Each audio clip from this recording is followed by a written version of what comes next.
С начала этого года танцевальный коллектив «Иристон» проводит репетиции в обновленном зале. После долгого перерыва, пока шел ремонт, ансамбль впервые дает большой концерт. Потрудились очень много вместе с коллективом в течение 2 лет.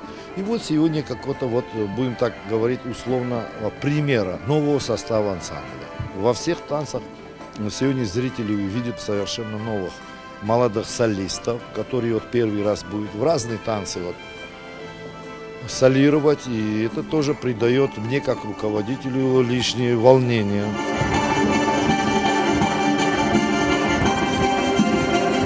Гостями концерта стали представители руководства СОГУ, артисты Остинской эстрады и поклонники творчества ансамбля. Недавно «Иристон» представлял республику на фестивале вузов Северного Кавказа в Ставрополе.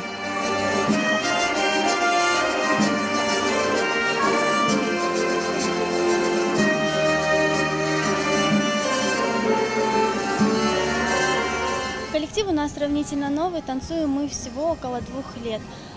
И такой концерт такого масштаба у нас, можно сказать, первый раз. Но мы очень надеемся, что таким составом мы будем представлять нашу республику не только по России, но и за рубежом. Настанет день журавлиной стаи, я поплыву в такой же сизой мгле.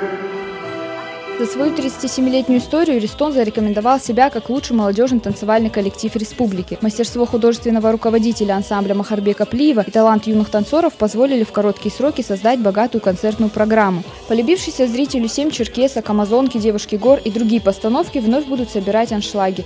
Марина Гасиева, Валерий Гадзиев, Осетия ТВ.